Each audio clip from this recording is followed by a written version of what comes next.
Well, hello everyone. This is Wilson Cole, and I am president of Adams, Evans, and Ross.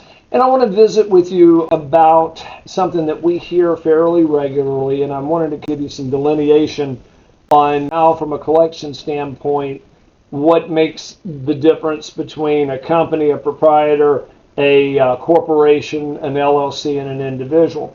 A lot of times we have clients call us, and as we're going through this discussion, they go, oh yeah, they shut down, they just moved down the street, they changed their name, or they were just bought, and I know where the old owner lives, or the new owners, I know where they are, and all of that.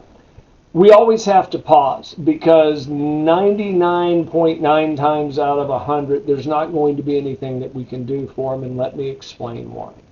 If you are dealing with ABC Corporation, the government views ABC Corporation as its own entity. That is who the contract is with, that is who signs it.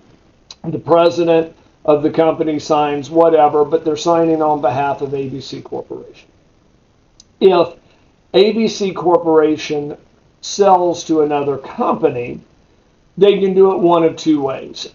Most of the time, it's not the stock sale where the other company comes in and acquires the stock, and so ABC company just gets absorbed in it totally.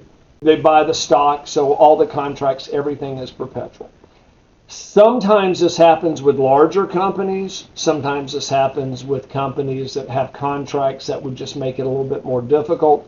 But that's 1, maybe 2% of the cases where there's a sale. What typically happens is they do an asset sale.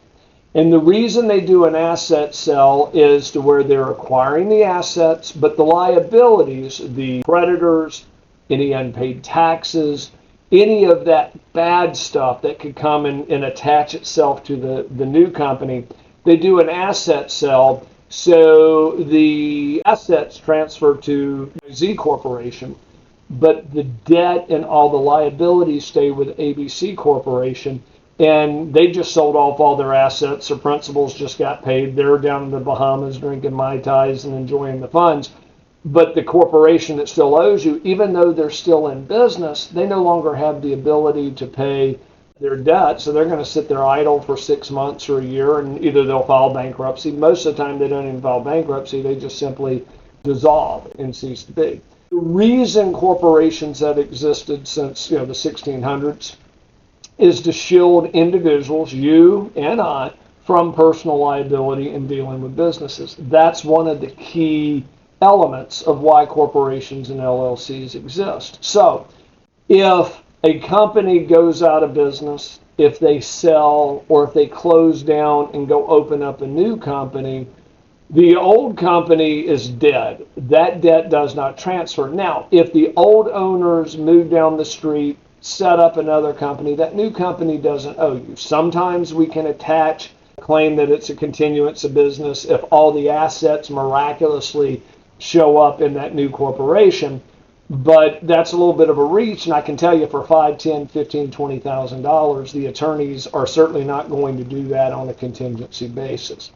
So the way to get around that is to get a personal guarantee from the owner. Now, if you're a recruiter, it's not going to happen. It's not socially or systematically acceptable for somebody to sign a personal guarantee. You probably would wind up losing 90% of the placements if they knew what they were signing. On staffing, though, you're loaning money. You're paying payroll. You can run up $10, $15, $100,000, $1 million of staffing and recruiting debt.